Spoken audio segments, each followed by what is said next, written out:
Welcome to AltScript. My name is Ria. And I'm JK.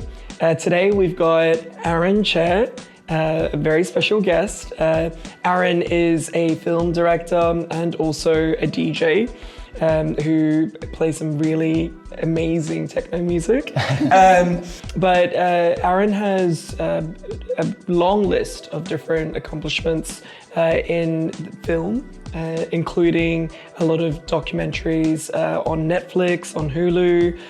I think one that you might know is the Blackpink documentary. Light Up the Sky. Yeah. Yep, Light Up the Sky. I haven't seen that one. You didn't do your homework? Yeah, I didn't do my homework, but I'm sure it's great. He's gonna leave. But I will actually pass it over to you, Aaron, to introduce and speak a bit more about what you do. Okay, pressure. So I'm Korean American. I came to Korea in 2008.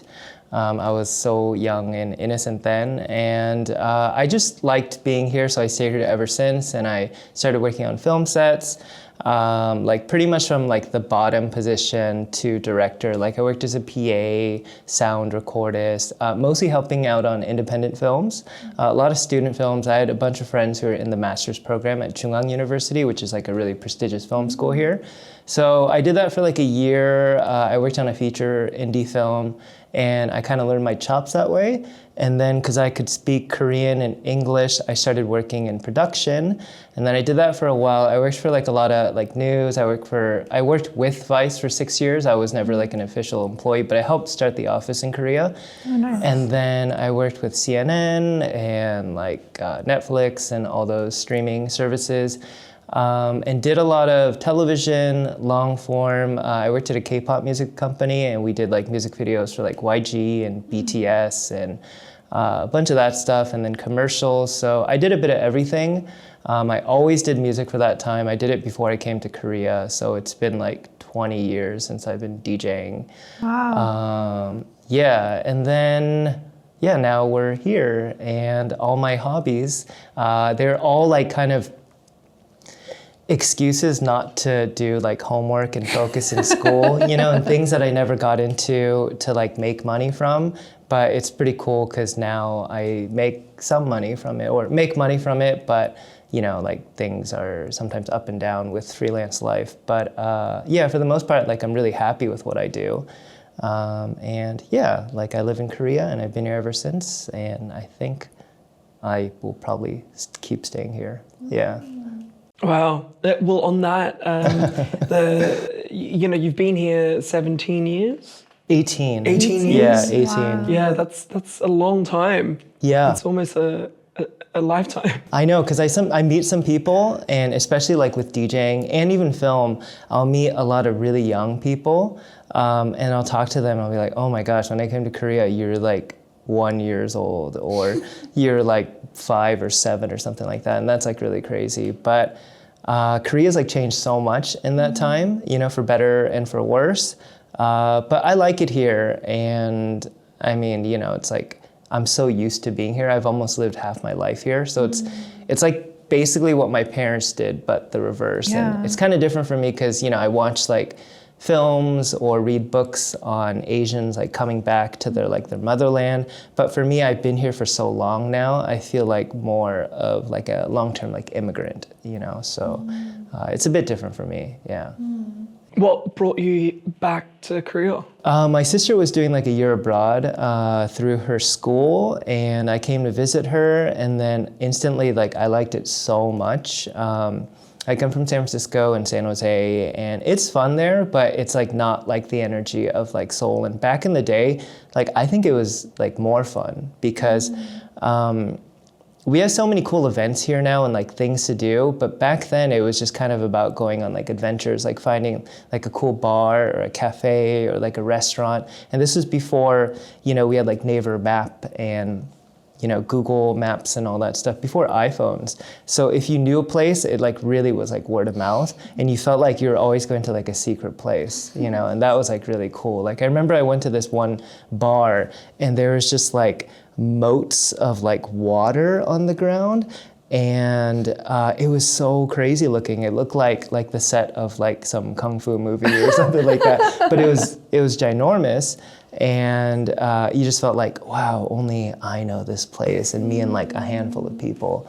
So I think that was really fun. I think I was so much in the music scene and art in San Francisco, so it was kind of like a detox, and I just got to meet people and not be so like obsessed with like that kind of stuff. So honestly, I took like a break from music then too. So Wow. yeah.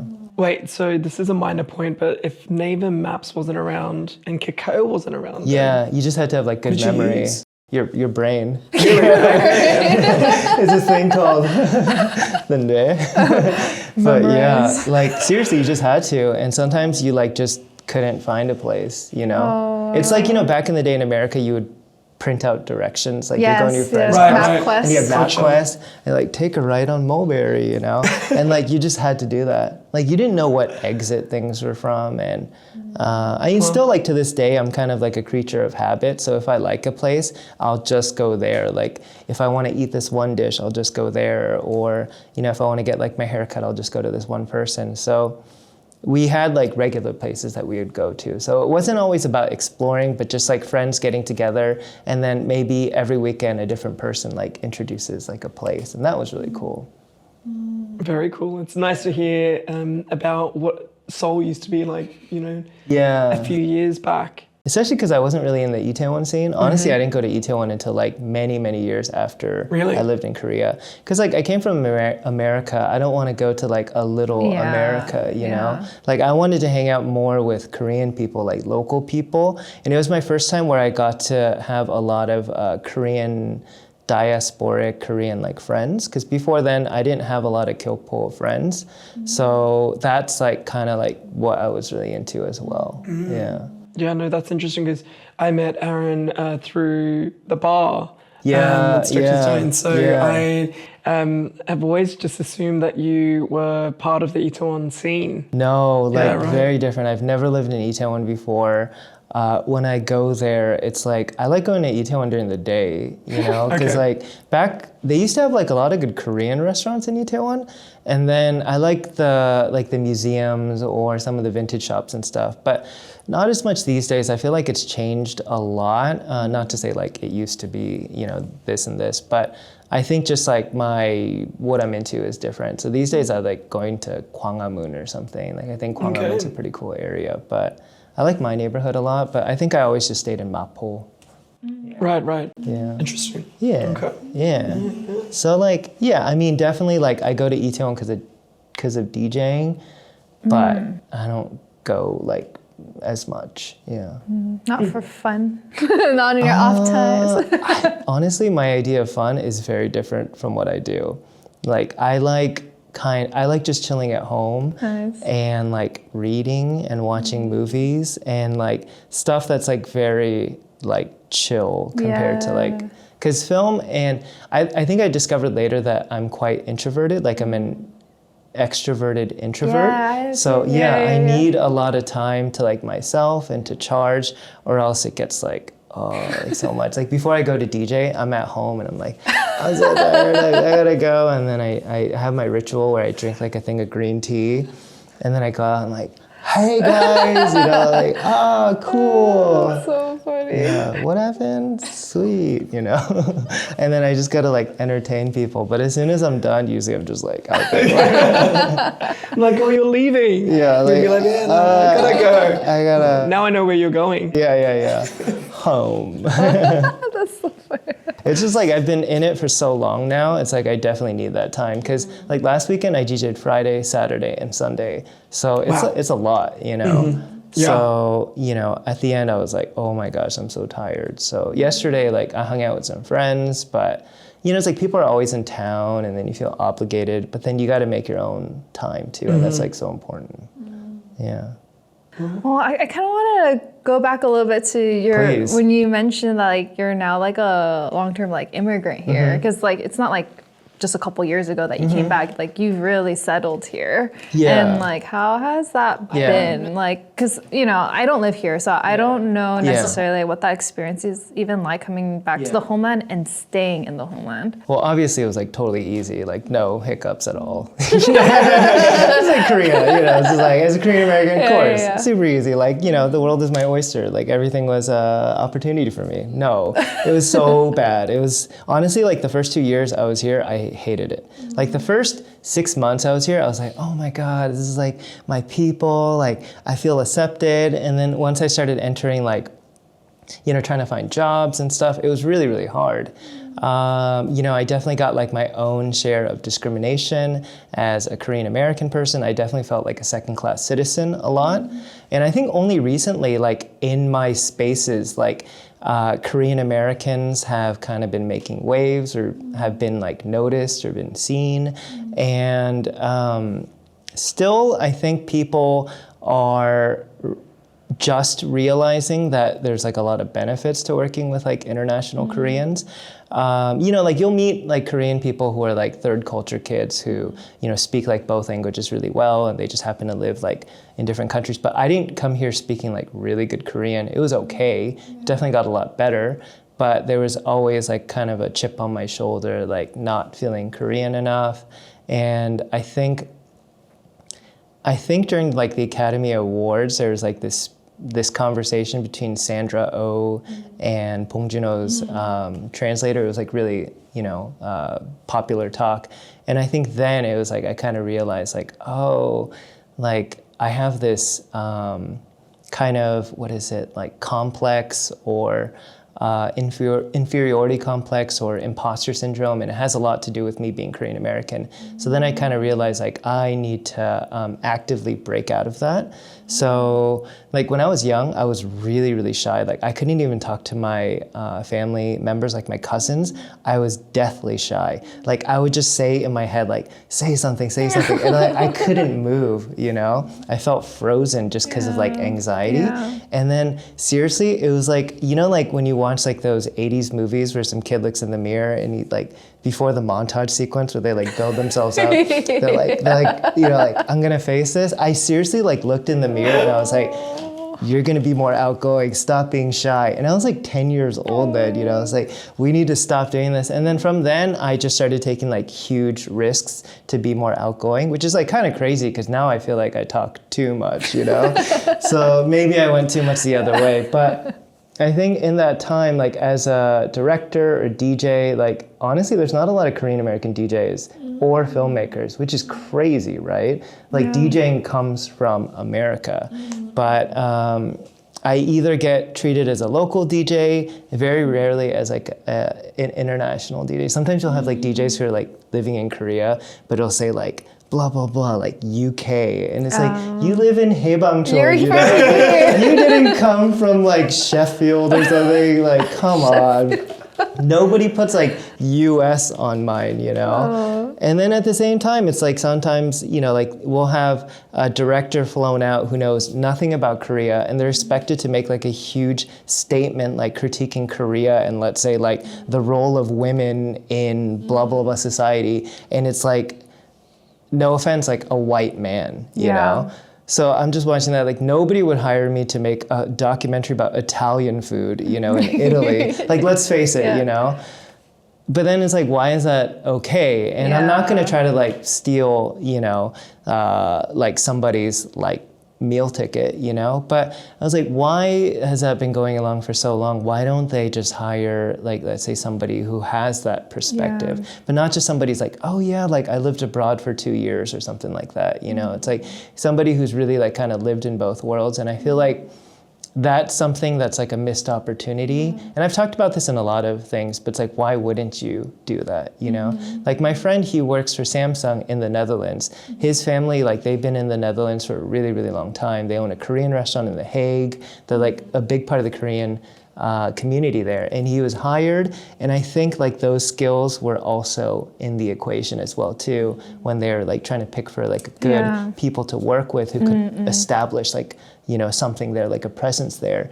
And that makes like so much more sense. Like, you know, I think people forget like the power of Hallyu is not just, you know, at the hands of Korean people. It was a lot of Korean Americans who lived abroad. There's over 7 million of Koreans who live abroad, which is more than 10% of the population. I mean, that's like more than some countries, right? Yes, yeah. It's like Norway, right? So even Australia, you're not Australia, New Zealand? Yeah, Kiwi. But it's small bigger too, than, right? Yeah, Small yeah, too. So it's like, I think people kind of don't realize that. Like people now know who like David Chang is kind of, or people still don't know who like Margaret Choe is. And she was pretty incredible. And like, it was a landmark when I saw her TV show and I felt like totally seen. People like Steve Park, so many amazing like early pioneers that helped Korea also get known too. And you need that, and that's why I think Korean society, culture is like having such an effect now, because there are a lot of people who went abroad to help sow the seeds. So that makes a lot of sense. Like they went and like built bridges so that now Hallyu can make Exactly. traverse, and they definitely go hand in hand too, because it's like, you know, remember when the Wonder Girls went like abroad and, you know, like everyone was expecting they're gonna like take over, but they didn't, because they're still like really Korean, and America wasn't ready for that, you know? It was like K-pop demon hunters. It, you know, a lot of the people involved, they're Korean Americans. Like, it's not just a Korean thing, you know? So it really takes, I think, these kind of like almost, liaisons, you know, to help spread culture. So yeah, like I think, you know, people often like forget, like I think the contribution that a lot of diaspora Koreans made. You know, like you have all these early adopters and pioneers, like K-pop demon hunters wouldn't be popular, I think, without the help of a lot of, you know, Asian Americans, Koreans from different countries who helped, I think, establish you know, like the foundation, like the music, they really are, I think, kind of like liaisons, or even like in some ways like ambassadors, you know. I do feel like as a DJ, even though I'm Korean American, I'm American, but I do feel like sometimes I represent Korea too, and I'm super proud of that. So I do, you know, really respect my culture, and I'm thankful, and I like love being Korean, you know, so. Which is so different, because I think when I was younger, I was like, I want to be like, you know, more accepted, and Koreans then were like really not. And I think that's just something about American society. It took me to like leave America where I could have like the space to really appreciate being Korean. Yeah, you got to take the America out of your Korean Americanness so you can fully embrace being Korean. But even with being a Kiwi, you know, or Aussie, Korean as well.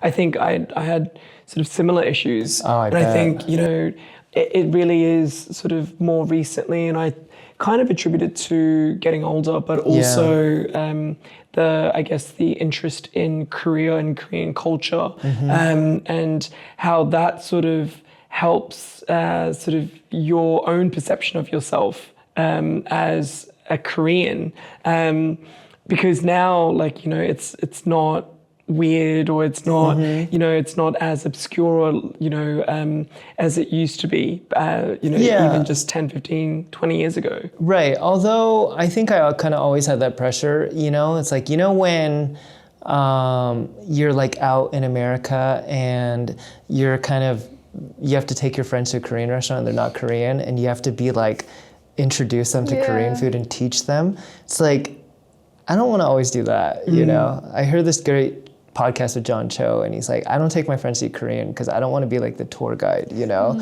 It's like, I don't want to be able to like, I don't want to be the one who has to speak like on behalf of Korea. And what's funny is like, I'll go and DJ and people are like, oh, like, you know, he's a Korean DJ, like, you know, like oppa or something like that, and expecting me to be like super Korean. I'm like, sorry to disappoint, but I'm actually like American. So I play in a very American way. And people ask me questions like, so what do Koreans think? I was like, sorry, I don't know, you know? I kind of know, but I can't be expected to just like know everything about that. But then it's hard because I don't really know what like American people think too, but I do, you know, like attribute a lot of like my taste to growing up in America. And I think being Korean American, it's like a totally different thing than being Korean. You know, I think I'm starting to have like more of like a Korean sense of humor. I've started dreaming in Korean too. Oh. You know, it's like my wife, the other day, she heard me do like 잠꼬대, which is like sleep talking. And I was like answering in Korean, you know. That's crazy. That's when you know you're like fluent. Totally. So, and I do feel like kind of a culture shock, like going back now. I'm going to America in 2 days. And I'm kind of afraid that I might not recognize like my country anymore just because of like everything going on. So I'm kind of in like a state of panic. Like, I don't know if you guys saw like One Battle After Another. I feel like Leonardo DiCaprio's character is like this guy who's just like running around and like in kind of a pretty, it almost seems like war-torn place. And it's really realistic, even though it's like sort of loosely fantasy. But I almost feel like that now. Because like as a filmmaker, for example, in Korea, I could walk around with gear. Like we shot Blackpink like just outside near their house, you know. Whereas like in America, like I could get jacked, you know. Yeah, so totally I made a harness system so that I'm chained to all my gear. So if somebody tries to steal my stuff, they're taking me with them, you know. It's like, yeah, you want to deal with this, you know, like 24 hours, you know. Like I just kind of have to do that because I just can't lose like my work, you know. Yeah. But it's also like fun too, you know, going into that like kind of danger. But I feel like I'm like a war correspondent, you know. Journalist. Yeah, because America is like freaking heavy, you know. It's really scary. Like I'm not even gonna lie, like it's so scary. Like I'm from San Francisco, and I remember I took my friends to like this really beautiful park that I, you know, loved growing up. We walk out and I was like, oh, like there's like glass on the floor, you know? And right in front of us, like a car pulls up, smashes the window, takes everything out, and they leave in broad daylight with a ton of people. And it's like such a common thing. Like it happens like, it's insane. But it happens, I think, in a lot of just areas, you know? Like the fact that like in Korea, you'll see a restaurant with just like coupon stuff, you know, like pedal stuff.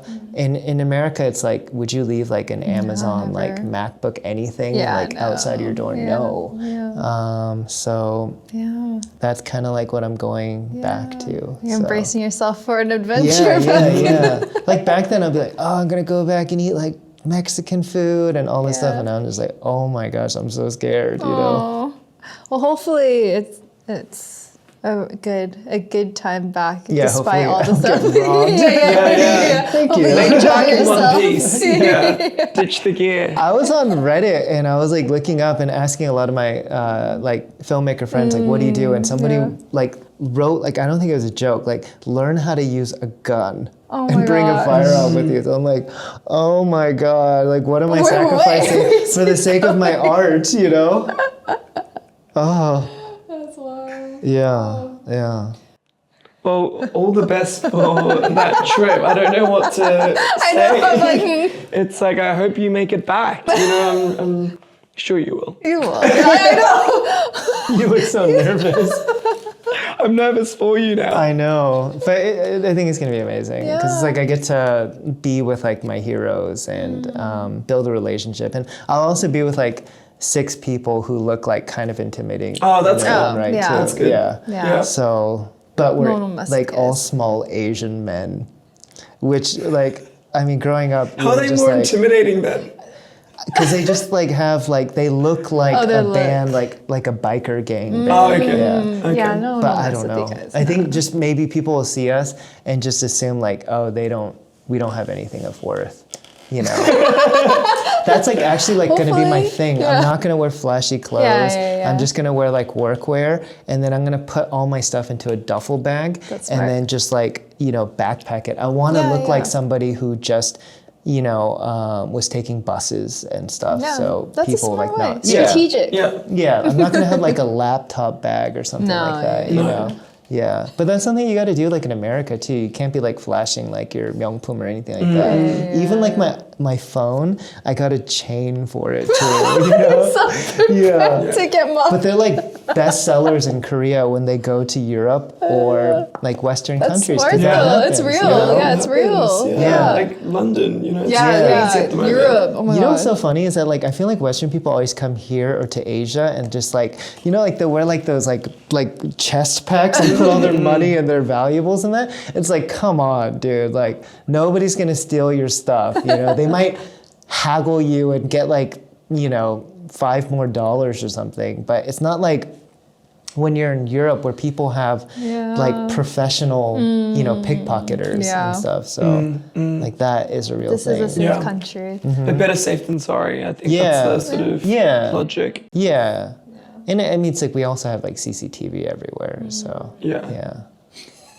I think people just always seem like, what is it about Korean culture where you guys are so nice? Or you don't see it's like, it's CCTV. Before CCTV, there used to be so many burglaries in Korea. Like people would climb through windows and stuff like that. That's why a lot of the windows have like the bars. Because that was a thing. Like in my neighborhood, you have like barbed wire on some of the fences. Oh, wow. Like, it's crazy. Yeah. Yeah. So, I mean, that is one of the pros of surveillance, isn't it? And people This has become a get in line, surveillance talk. Yeah, sorry. It changes Let's skip culture. that. No. No, Surveillance is bad. so if we go back to your art, the music that you do and the film work, I mean, do you, because you did all of that and established that here in Korea, not in the States? Well, no, I did film in America. Well, kind of, I did photography for a really long time, and I was super into like Asian cinema, like Wong Kar-wai and like all that kind of stuff, like Edward Yang. And I always knew that I wanted to be a filmmaker. Well, not always, but for a while. And then DJing, I did it all in America first. So a lot of my sound, I think I attribute it to just being like more American and the stuff that I grew up with. Like when I was young, I was sneaking out of the house to go to like raves and stuff. So yeah. So like I kind of tell people like that's how I do it. Whereas in Korea, I feel like there's like hagwons for DJing, there's like hagwons for everything. It's like Korean people's favorite thing to do, like study, So Study anything and everything. it's like, it ends up like, I think sometimes not helping people find their own voice. And I'm not gonna say it's like, because America is like more individualistic and Confucianism and stuff like that. But I think like, at least for me, being a DJ was just about having swag and doing your own thing. And a lot of the filmmakers that I liked, a lot of the artists that I liked, they're like really weird and doing like their own thing. Like one of my favorite artists is Alexander Calder, and he did this like, this piece that was called like The Circus, and he would put on these like shows. It was like a mobile like circus, so it would be like a lion and like a trapeze artist and stuff, and he would have these like little shows where he would like play with the circus and like do these little performances for like people who are interested. And I saw that and I was like, what a weirdo, like this guy is so nutty, but I love him and like I want to like be like that. So I think I've always kind of been attracted to people who are just a bit different, who like kind of are on the fringes of society, That's so cool. And pursuing that here in Korea, so sort of continuing and building your career in this country, what has been the most challenging? I think just being treated like my own person, instead of being lumped into like Korean DJ or something like that. Like I just kind of wish that people just see me as like Aaron or Air Bear, and even as a filmmaker too, because like I'm going to America, in a couple days to make my own, we call it like 개인 작업, so like to make your own project that's right now like self-funded and it's doing exactly like what I want to do, but it's like the only way that I can get my foot in the door, so I want to make my mark and try my best, but it's like I'm not going to wait around for an opportunity. I'm just like not like that in general. Like if I want something, I will like pursue it and make it myself. And I think I've always done it that way because I think I'm just like impatient, and I'm like driven by like anger, and like revenge, and I want to just like show the world like I can do this, or I will like try to do this and try my best. But I think that it's like sometimes like I just want more opportunities. So as a filmmaker, as a DJ, But at the same time, like I feel really grateful for everything that I've accomplished here too. So I don't think that, I'm like not, well off, or I have my own privileges, but it's not easy too. So, but I know everyone struggles. So, I mean, we laughed about it, but can we go back to the anger part? Driven by anger. I'm not even gonna call it like Han or something too, but it's like, I think, a filmmaker that I really like, Andrew Thomas Hwang, who I got to work with earlier this year. Like he does a lot of music videos for like FK Twigs and Bjork. And I listened to a podcast and that's what he said as well. And I was really kind of inspired by that. I think it's just like, it's not like anger at other people, but you just see what's out there and you can do something awesome. And you're kind of like almost angry at yourself for like the world in general, and you want to make that, So it's like, I think that's like also like another thing too. It's like maybe a very Asian thing too, just feeling like sometimes rejected by society, like in America or Korea, and then also you just want to like show and prove them wrong. So like that is partly like anger. It's not all anger. Yeah. It's like an aspect, a facet of. Yeah. Like I'm not like raging or anything like that. But it's like, you know what? Like I'm gonna stand up for things, and it's like I'm a firm believer in like justice and social justice and people not being wronged, and I'm very anti-bully.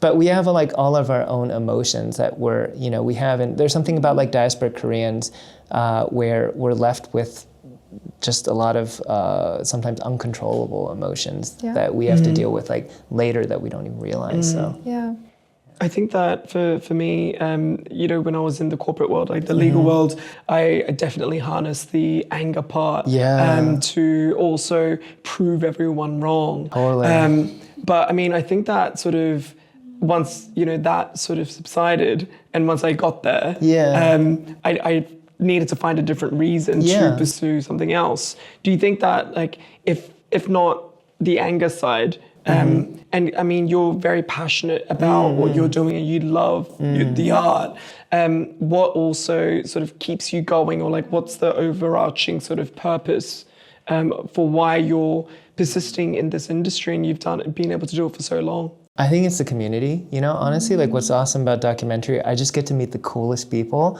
and to give them a platform and talk to them, I've talked to like North Korean defectors, I've talked to like street dancers, K-pop stars, like people from all walks of life. And my films aren't just about like celebrities or anything like that. I think I find like kind of a common ground with a lot of people who live like these more niche lifestyles. And there's something that like we kind of understand. Like when I worked on this North Korean defector documentary, and I related a lot to like what one of our participants was saying.